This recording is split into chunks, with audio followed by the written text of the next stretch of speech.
Hey, hello everyone. This is Linda Ferguson And and Karen Nelson Bell, KNB. and welcome to the next episode of Platinum Prime for Life podcast. So, today we're going to be talking about something that affects literally everyone at every stage of life, but especially as you age, this can become a limiting factor, a much bigger limiting factor. And that is the subject of fear, and specifically fear in mature adults. So, fear, as I said, it affects everyone. And it was brought to mind to me recently because I'm always on a path of learning and bettering myself and expanding things. And I found that I was slowing down in certain areas. And I thought, what in the world is causing it? And when I really closely inspected it, it was fear. I was afraid because I'm a little bit older. Some things could go wrong, just fear of the unknown. Anyway, so with that in mind, that's what our topic for today's episode is. So, Karen, tell me and share with our everyone who's here, everyone who will ever see this, give me an example of fear that you've faced in the past and what you did about it. Uh, when you came up with the idea that we would talk about this, um, I'd never had thought that I have a wellspring of information on the subject of fear. And it started about 2001 or two when I was attending seminars, real estate seminars with my mentor, Robert Allen, uh, who was a very important figure in my life as a mentor. And he asked us all, my husband was with me, my husband's name was Duncan, and he asked all of us at a particular event to tell what our greatest fear was. And we thought about it, and my greatest fear came to my mind, and my greatest fear was of losing Duncan because he was 51. He was 10 years younger than I was. And I thought I would lose him to a younger, prettier, a babe. And that was a real fear for me, was that I would lose this precious hero of mine. Well, here we are. We're 51 and I'm 60. He's 51 and I'm 61. And we climbed Mount Whitney with a bunch of other best-selling authors. It was a real wonderful experience.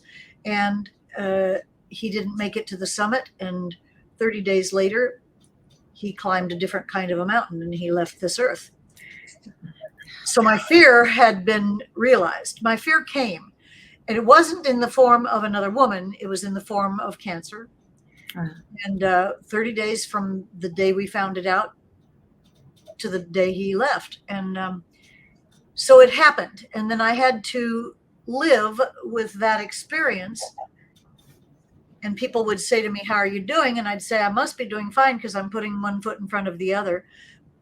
And I had to, because there wasn't really any choice. We had a lot of real estate deals in the pipeline. We had a 16-acre acquisition that I made $1 million in one nothing down deal. It was really interesting time. So there wasn't any choice for me not to put one foot in front of the other. Mm-hmm. So I lived through that. And now it's almost 19, it'll be 19 years I've been a widow. I don't feel like a widow, but that's the name that they give to people who don't have a spouse. After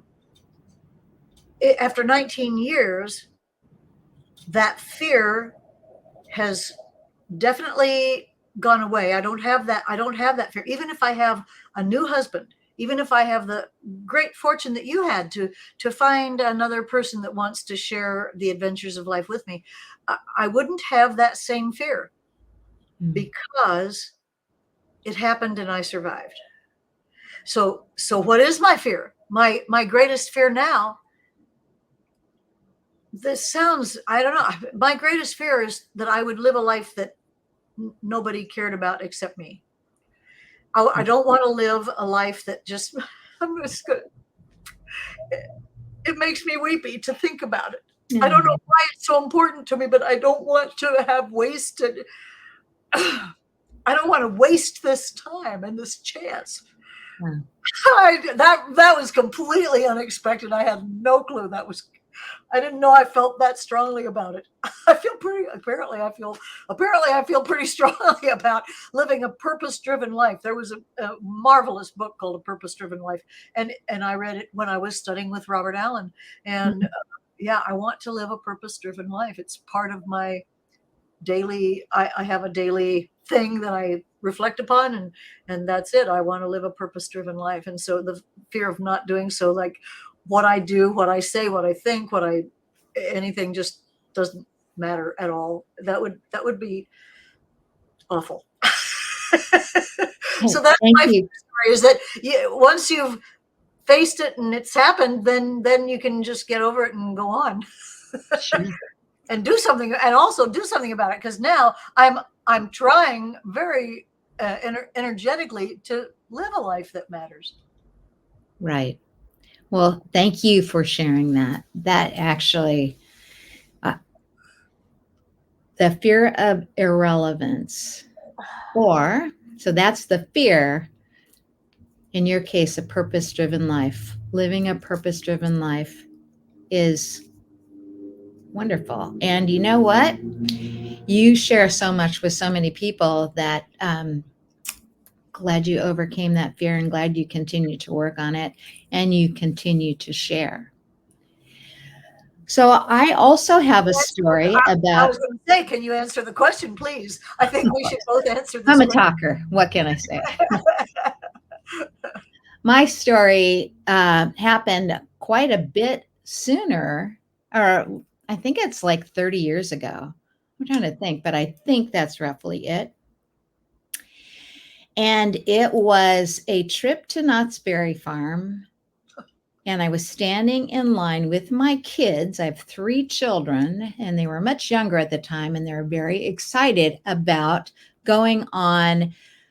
At the time, Knott's Berry Farm had a ride called Montezuma's Revenge, which I'm pretty sure they still have it. But it was a super fast, not a roller coaster. It just took off from the gate and went super, super fast and up in the air. And then it swung backwards and went up. And the velocity of speed that it traveled was tremendous, but it was like a roller coaster experience. And I was standing in line and I was ready to say, no, I don't want to do it. I'm not going to do it. And I realized at that point that I was about to say no, the no was coming from fear of being older, fear of being a parent and not being there for my kids, just a bunch of unknowns. And I gave myself a talking to at that moment, and my much younger self. And I said, Linda, you're not old. You're acting so old. Knock it off. Face your fear, get in line, close your eyes, but walk toward the fear. Just walk toward it. Because once you get there, it will be unfounded fear. And so, guess what? I did just that. And I had the most exhilarating time of my life. I remember taking off. It was faster than I'd felt like I'd ever traveled before. And just all of it, I wound up enjoying the whole thing.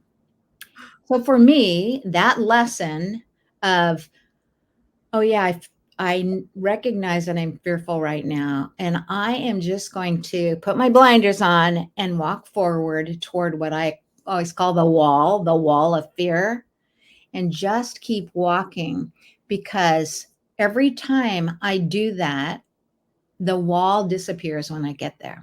Wow. So that's my story and my lesson that I apply to myself today.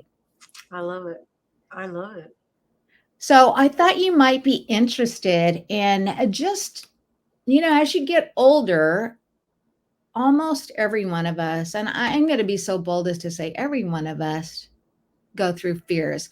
So here are the top 10 common fears that people that are mature face. And the first of those is fear of aging, which is natural. Okay, so now listen, fear of aging, they all have that fear, but you got to get over it, because I'm 80 and I'm telling you, it's great.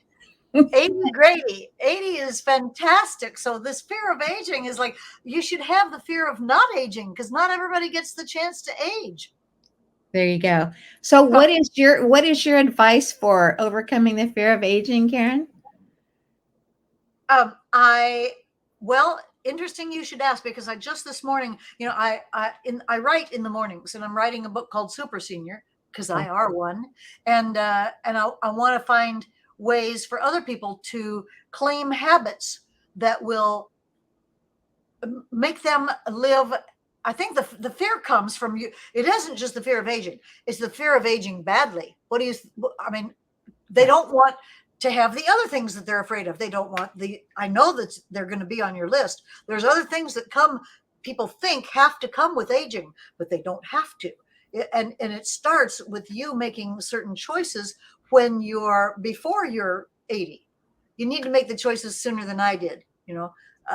I made bad choices after Duncan died, gained myself 90 pounds. Well, that really damaged my health badly. And I know that there's certain surgeries that I've been through in the last couple of years that I probably wouldn't have had to have if I hadn't experienced, if I had improved my habits. So I think that knowing that you want to age, but you want to age great.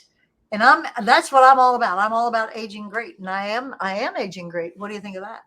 I think it sounds like you're living a platinum prime life. I am. You're the poster child. That's why we do this, isn't it? It is why we do this. Both of us doing very different things as far as what we do to help others. And yet we are definitely united in living a life that we find is desirable, a life of our own choosing, and that we continue to create every day and share how we're doing it and what's working for us with others. So let's just move on here. That was great advice. So the next common fear is fear of loneliness. And I actually have a story that really gave me great pause. So for a long time, my very best friend was 12 years older than I was. She smoked every dang day of her life. And despite everyone giving her the good advice to stop smoking, she found great pleasure in it and she refused. The consequence of that was her having severe COPD, inability to, the body couldn't get enough oxygen to function properly. And so her later years were pretty much spent laying on her couch, struggling to breathe, seeing doctors, making the doctor rounds, and so on.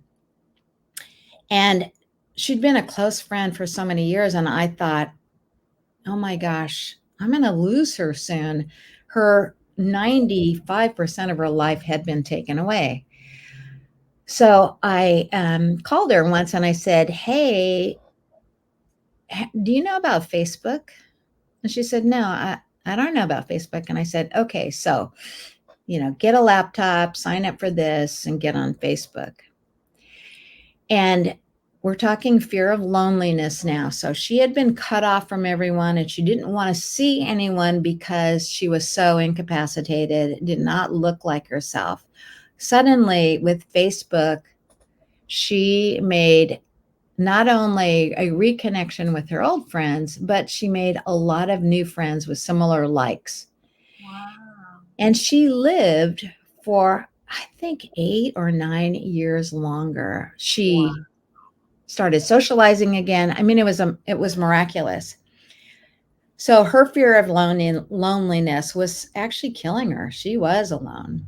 Wow. 2, living a vibrant life. She still died and it was still unpleasant and it still had to do with smoking too long. So don't think don't think continuing to smoke or doing unhealthy things is a good idea, because obviously it's not. But fear of loneliness and overcoming it in that particular story was a good one. Well, that was a great solution that you gave to her. I believe that now I have a strange viewpoint because I'm an only child. And Yeah. as an only child, you learn to make do all by yourself. And then top it off with I'm an artist, and an artist has to practice. As a pianist, I have to practice, and as a writer, I have to be. I can't really write in a room full of people. Well, maybe I could, I don't know, but I'm good at being alone. So I'm not the right. I don't have a fear of loneliness because Mm. I've had 80 years of adapting to being alone and not being and finding ways not to be lonely. But there is a wonderful cure for loneliness, and Mm. I think I might have to write a chapter about that in Super Senior, because the Please. cure for loneliness is to help somebody. Okay. If you go out and help somebody, you won't be lonely anymore. Volunteerism is I'm almost political on it. I think volunteerism should be a party. Volunteer, us helping others because we want to help them, not because we're mandated. I just love to help people. And if you're lonely, you find a way to help someone. Now, if Yeah. you're physically incapacitated, you could still via Facebook or trying to think of other ways besides. That was a brilliant suggestion, Linda. That was absolutely brilliant. But find a way to help somebody else and you won't be as lonely. I think that's good. And Facebook's actually, it's one way to help. There are lots of ways to help, and to help online. Um, I think COVID, despite all the negatives and all the drawbacks, which that far outweighs what I'm about to say, but the one thing I think it did do to benefit mankind was find other ways of connecting and helping one another without having to just be right in front of the person. Yeah, you're so right, Linda. That's a great observation. Yeah. I totally agree with you. We're talking about fear. And I know during COVID, people were afraid of the internet and things like that. And then they just said, oh, heck, I'm going to text people and I'm going to do things. So, all right. So now moving on. And this is something that you brought up earlier, and I'm going to touch on it again. And that is fear of irrelevance. So becoming irrelevant because you're not current. The world is passing you by. So, you have any advice for us there besides the amazing advice you gave?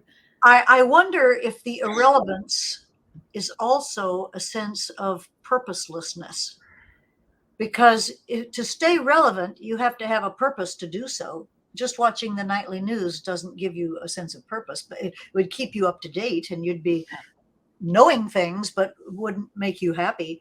I think that it would be better to have a fear of not having a purpose.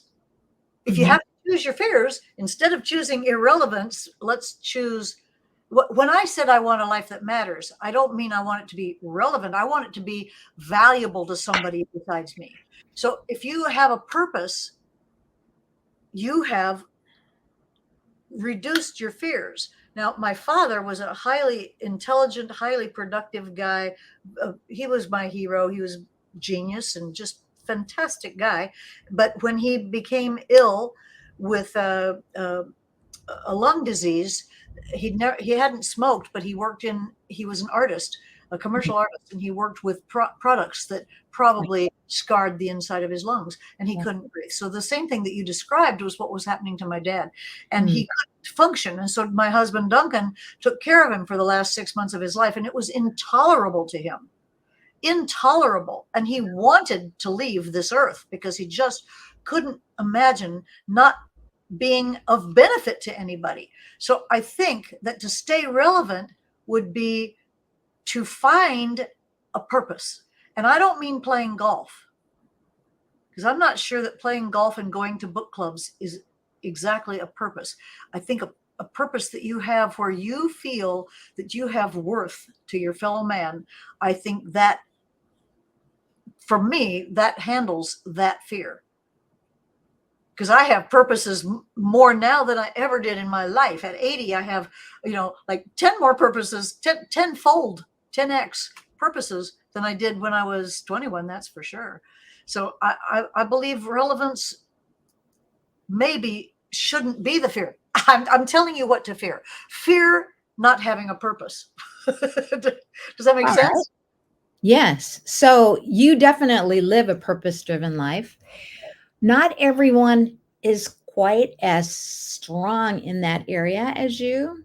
The advice you gave on helping, I think everyone can do something to help. But what if your purpose is your family? What if you do have a family? I don't have a family, so I have other purposes outside my family. Sure. Just never blessed with children. We tried, just never worked. But there are purposes within. You don't have to do what I do. You don't have to become a crusader. You just have Well, to have some so I'm going sense. to address irrelevance in a slightly different, Right? and still moving it away from purpose, Okay. because that's not the fear. The fear of irrelevance is the world is passing you by. Amazon is delivering all the groceries where you're used to going to the store. This internet thing's going on. ChatGPT is freaking me out. Those are fears. They're fears of being behind it as far as technology goes. Do you have that fear? No, because no, I don't at all. So but I guess but I have the wrong friends. They don't have this fear. They're like getting Instacart, and they're getting their groceries delivered, and they're using Chat yeah, but GPT. we're not talking about you and I. We're talking about overcoming your fears to people who have them, who are mature, and the common things that come up. And so I do have a story here.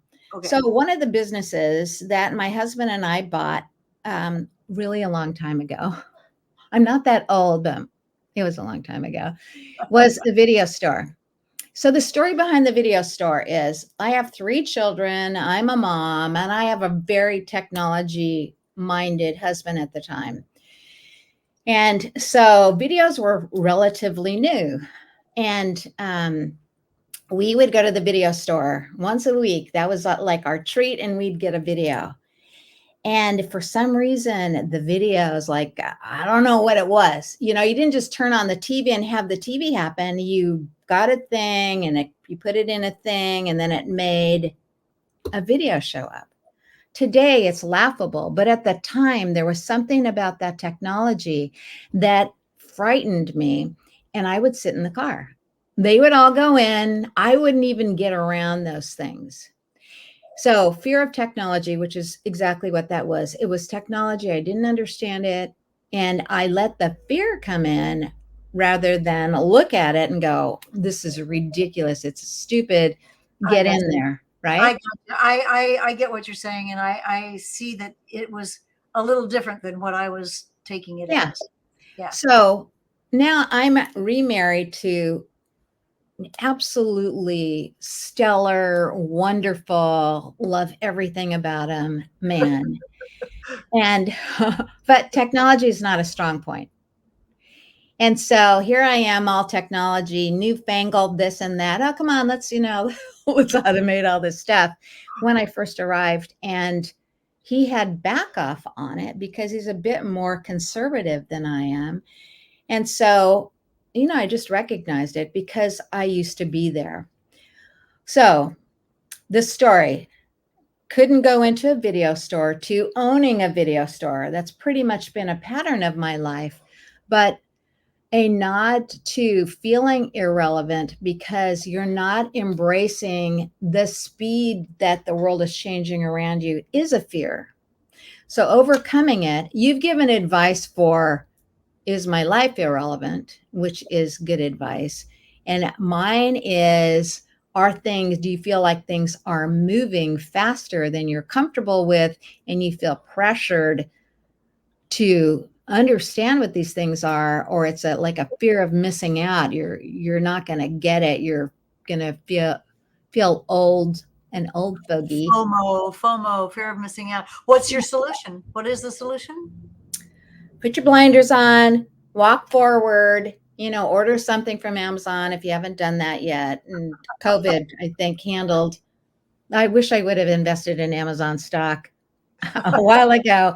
And then who knew COVID was there, but it just gained so much ground, which Walmart is doing this now, and Amazon alluded to it, but it is one of these new technology things that's really going to send people around the corner, and that's drones delivering your orders, right? That's a big technology jump when that happens.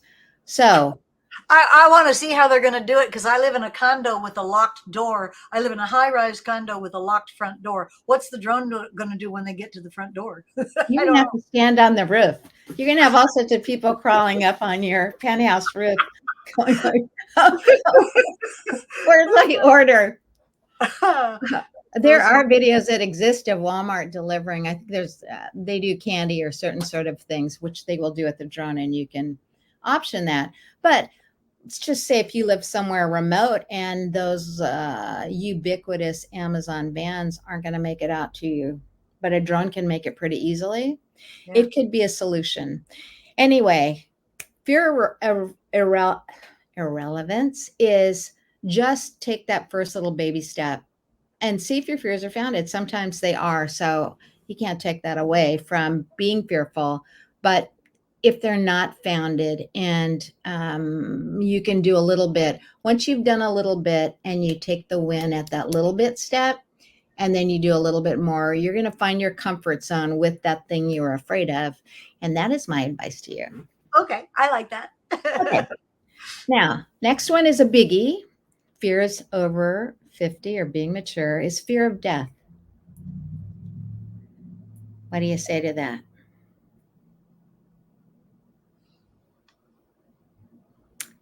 Okay, so I'm going to jump in here. Fear of death, that haunts everyone. The older you get, the more you lose your friends to a variety of reasons. So fear of death, it just continues to become more real. Not that we ever think we're going to die. Karen's going to live to over 100. I am going to go there with the caveat that it's a platinum prime life experience. Absolutely. I'm not doing it if it's not platinum prime. There you go. But you have people that die unexpectedly, or they've been ill for a long time and they finally pass away. Those are things that are real throughout your life. And as you get older, they become more and more frequent. So do you have any advice for someone that considers fear of death? And you should have fear of death, by the way. We're not going to negate that one, because that's a reality that we all face at a certain point. But what do you have to say about it, Karen? I think part of the fear of death is the fear of being ill, like what you've been describing, or having an accident or something, having it be sudden, a heart attack, losing an eye or losing a leg because you have diabetes. I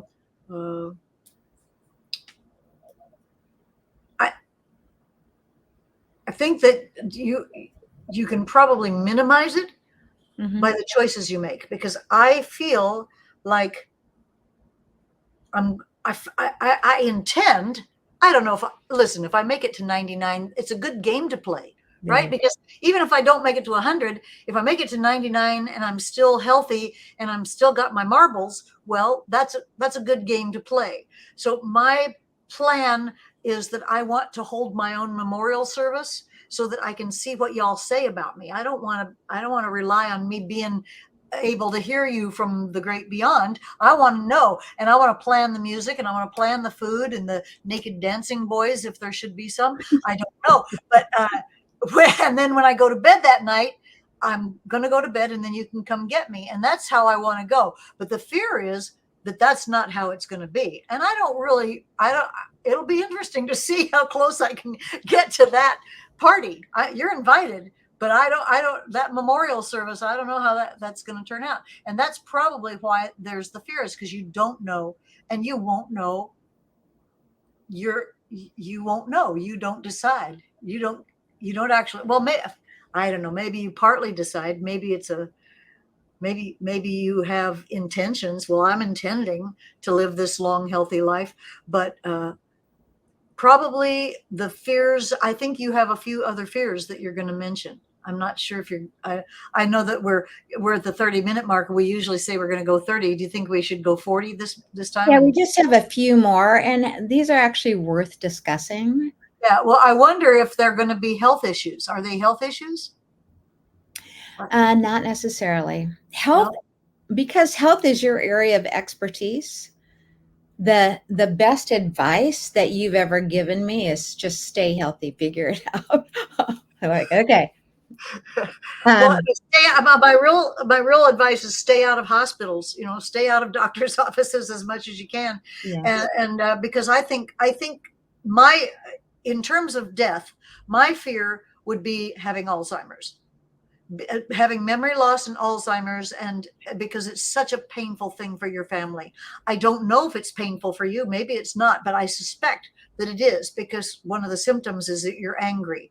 And emotional, and I can imagine that it wouldn't be any fun once you start to see it creeping, that it would be terrifying, absolutely terrifying. And I think I'm already terrified of it, because I do things every day. I play games that challenge my intellect, just to make sure I'm exercising that part of whatever part of I don't care much about my brain, other than I'm glad it's there, but whatever part of it is helping me calculate hard problems and word problems. That's one of my fears. And so, and of course, I definitely have the fear of cancer. So I do everything I can in dietary to proof myself up against cancer, because Duncan went with cancer, and I've had way too many friends, including a friend just a month ago. It's just not nice. And the heart disease, another friend went another month ago just from heart disease. So I have, and heart disease and obesity and diabetes.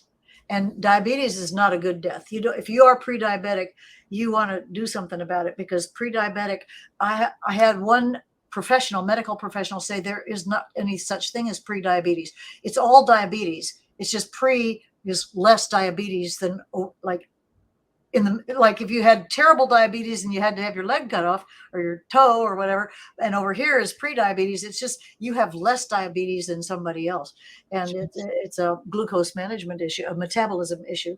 And so those things they scare me enough that they've scared me straight. I eat in a way that I will not have those, that I minimize the likelihood. Will I? Because there are famous doctors who propose a certain diet and then they die. And you go, well, wait a minute, I thought he was going to live forever.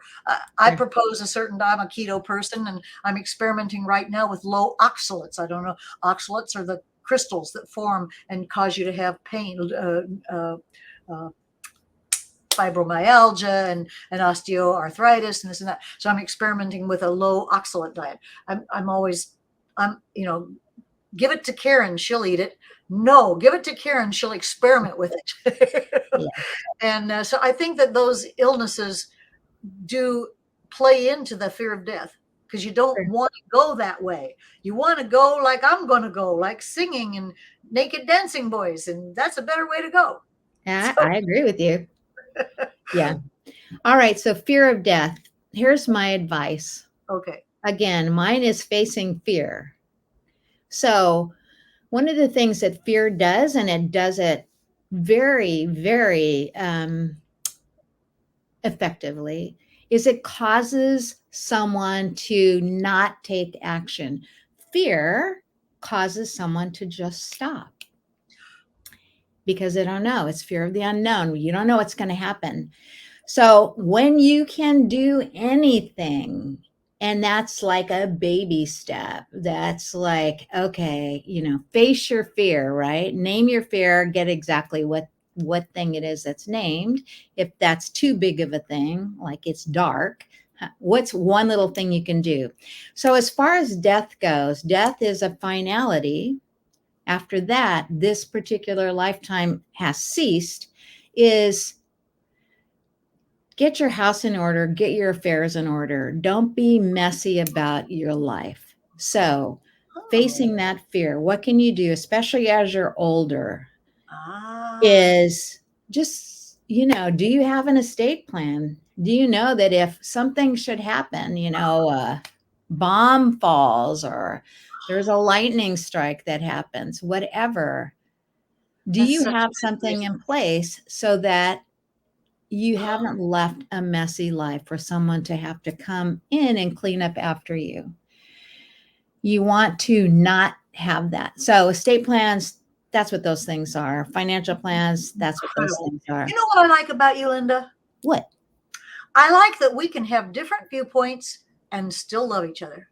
There you And go. I like that we don't always, I mean, it would be really boring if we just came to this Platinum Prime podcast and we just all were uh, posting an agenda that you and I had agreed Yeah. upon.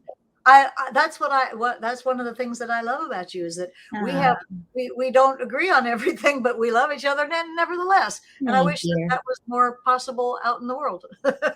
Sure. Well, I'm bringing up estate plans because I've helped people do a number of them recently. Yeah. Especially the older they get, the more it becomes an urgency to do. Yeah. And yet, and I've observed that it's still sort of scary for them to actually gather up an entire lifetime's up to this point worth of things that they've acquired, policies, all this stuff, and then decide what'll happen to it, right? That decision, it's almost like if I make that decision, then something bad's going to happen to me. But the reality is, and this happens each and every time, once someone actually says, this is my estate plan, I've struggled through who's going to get what and how that's going to go, but now I've made that decision, the sigh of relief that happens each and every time, this is 100% of the time, is amazing. It's like, Wow. okay, I'm done with that. So, Wow. my advice, not just to do an estate plan, I mean, that's actually just good advice in It is. general, Yeah. but it's just feel like you've got a handle on what's going on around you. You get your life somewhat in order in facing the future so that you're not trying to move forward with all these things that have the potential of, coming in and slapping you in the face or whatever. Okay. So moving on, we've got a few more of these, and some of these are, you'll see it much more in older people than when you're younger. And I'm just going to go over these quickly since we're getting some time under our belts here. But fear of change is one. The older people are, the more they seek out the familiar, the things that they're used to. Yeah. So we talked about newfangled technology and that kind of stuff, right? That's a change from how they've gotten so far in life now. And so just confront it. I'm not going to give any profound advice on it. Change is inevitable, change is coming. Just keep your eyes and ears open. Fear of financial instability, that's an area that I'm focused on now. Of course, your earning potential going forward has greatly diminished. You may be retired or you don't want to work any longer, and yet you don't know what the future brings as far as finances go. So you can talk to me and I will help you out there. And then fear of losing independence. And I'm going to toss this one to you. So no longer being independent, can't live on your own. You need help. Well, that goes back to my dad. That was the thing that made him want to leave this earth, because he was so grateful for Duncan, because he would just cry. You mentioned Duncan's name and he'd start weeping of gratitude because Duncan did the things for him that he didn't want his daughter to have to do for him. Mm-hmm. He didn't want me to have to bathe him and help him with his private activities, and so that loss of independence is just terrible. And I have a fear of that loss of independence. I sure don't want that to happen. So all I can say is that do everything you can now. Don't wait. Don't wait until you're 79. I was 74 when I took my health into my own hands.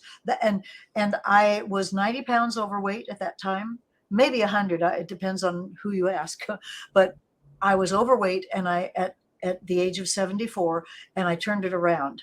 And I'm 2 days ago, I hit my ideal weight for now. I'm going to lose some more because my knees are arguing with me. They think that they think that they don't want to carry all of me around. They want me to go a little further. So I'm going to do that. But see, my doctor, I had knee surgery. I had to, because the knees were like, the warranty ran out, and they said, nope, we're not doing it, Karen. And so my doctor noticed that I had lost a lot of weight, and we talked about it. And he said, Karen, if you only knew, he said, losing weight is a cure for almost every disease. I agree. I was pretty shocked to hear him say that. But if you think about it, losing weight would sure help diabetes. Losing weight would it definitely helps with heart disease. With all health things. Yeah. And adding to losing weight. So there's two sides to that coin, right? You lose weight, you have to add muscle. So yeah, absolutely. It's the muscle that will make your body go, you're a pound overweight or whatever. No problem, because I can carry you. So if you're losing weight and you're not adding muscle, you're at least going to be healthier. So important. And you can start adding muscle at any time. Because in part of my research for Super Senior, I run across all these amazing people who are way older than me and doing things way amazing when you would have thought they'd been lying on their bed, on their couch. No, they're out there at the gym, and there's one 93-year-old gymnast who can still do the parallel bars. And there's a 103-year-old runner who just won the senior Olympics for her whatever foot race she did. And I'm like, and everybody says, all the experts say, you can start building muscle at any age. So on my scale, my SMART scale, it told me how nicely fit I was yesterday. Everything was, my muscle quantity was great. My bone quantity was great. My visceral fat was gone. I'm losing my belly and getting a waistline. But it said to me, no, you've still got too much subcutaneous fat, and you still have too high of a percentage of body fat. So I know that I want to be really, really healthy. So I'm just gonna go ahead and do a few more pounds, and I'm going to pay attention to those parameters. Yes, thank goodness. I do muscle training 3 days a week. Well done. Yeah. All right. And you notice I said nothing there, but I'll talk to Karen later. All right. So we have 3 more fears. I'm going to name them all here, but I'm only going to discuss one of them because we've gone over a couple of these in a different type of discussion. So the next one is fear of being a burden. And that typically, it goes with feeling incapacitated and so on. So we're not going to talk about that one. Fear of regret, that is the one we're going to talk about. And fear of the unknown, and we've talked about that, just in general fear. But fear of regret, that's a biggie for people. And even though that's the last fear we're going to talk about, I wish you talked about it earlier, because it's not a good one to necessarily leave you smiling. But I've seen and experienced people who have lots of regret, opportunities they didn't take, wrongs that they did for another, things that they wish they would have helped their children with, their spouse with, done at work, whatever. So do you have any advice for people who live with fear of regret? Do you have any advice? Because I'm thinking it over. I'm thinking it over, and Regrets, I've had a few, and then again too few to mention. So Karen will sing I about played it. piano for Paul You Anka feel better. for What? years. So it was I did it my way. Uh, I don't have an answer off the top of my head. You answer. You Okay. go. Absolutely. So fear, my thing is face your fear, right? If you have a regret, it means that you feel like you've done something wrong that you should have done better in the past. So take that opportunity, like find the regret. Say you really regret a time where you were mean to your kids or whatever. It's sticking you in a point that was in your past that you're carrying along with you as if it exists now because you're not really facing it. There's something you should have done or should have done differently, and you didn't do it. So face it and take action, right? Little step, whatever it is that you can do to handle that regret. Oh, So, wise. Oh, wise woman. I don't need to add anything to that. You yeah. are very wise, and I bow to you because that was very excellent advice. That's great advice. Yeah. Just Well, why don't you give me an example of just a made up regret, not one that you really have, and how you could handle it now?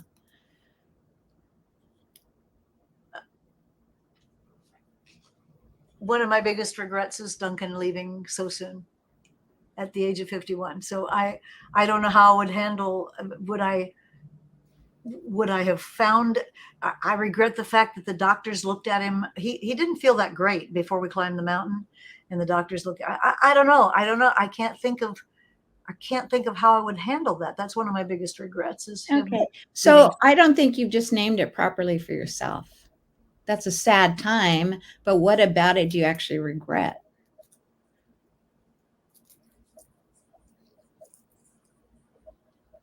I don't know the answer. Okay. So I we're don't. not going to go into something personal. Let's just say you regret eating that that container of Talente gelato I last don't week. regret How would that. Mhm. I know you don't. So there are I'll just give an example. This is a real life example. Okay, please. Um, when I was a young mother and exhausted a lot of the time, so I had three children. They weren't on top of each other, meaning I didn't have them one after another like some others I know. But at the time, I had three children and I would get really tired because they're always doing one thing or another. And I had an infant and the house was torn up and, I would look around. And so I exhaustedly fell asleep on my couch. And one of my little kids came and woke me up out of a deep sleep. And I got up like this roaring lioness and I just unloaded, like, what the heck? It was like PMS in the form of a mother. And PMS, going through PMS when you have children around or anyone around, can create lots of moments that you regret later because in that moment you're angry, you're frustrated, or whatever. So that one stuck with my kids, and they would look at me fearfully if I looked cross at them. I so regretted that one instance. How did I handle it? I never did that again. That was the first thing. And I talked to them specifically. That was the next thing. And I let them know, and to this day, let them know that I'm their biggest fan. If they ever need anything, I'm there. And it handled that regret at the moment. I think about it. I still wish I could have done something different, but just I brought it all up into now. We talked about it. And then I made sure they talked about it and how they felt and how I felt, and that I felt really bad about it and that I wouldn't do it again. And I didn't do it again. So that was like a big regret. How I would handle Talenti, I'd call you, Karen. I would call you and ask you to forgive me for my weakness at the moment. You are absolved of all your food sins. Okay. And with that, just some parting words. So, my advice, fear is a part of life. And the older you get, the more fear you may have, fear of the unknown being a big one. A way to get a grip on fear is to, to name it. What is a fear? Not this vague feeling of fear, but if you see yourself holding yourself back, is it like, are you afraid of falling? Are you afraid of going out on a date for the first time after being married for a million years? What is it? And then take a small step toward conquering that thing. And you are on your way to living more of a platinum prime life. So that's my advice. How about you, Karen? I love your advice. My advice is to decide. My advice is to decide that you're going to confront the things that you find difficult to confront, and you're going to face up to them and do what Linda says. I really believe she gave you the best advice you could possibly get. She break it down, name it, break it into little pieces if you can, and just remember that you actually can accomplish a platinum prime life. You really can. We're doing it. We are doing it. We're not just talking the talk. No, we are not. We're not just talking the talk. We're doing a platinum prime life right this minute. So come join us. Absolutely. So thank you everyone for joining us again. I'd like for you to actually share with us any fears you might have, what you need help with, and fears that you've overcome. You can send us direct messages. We both love it. And or you can leave a comment here. And with that, we will see you again next week.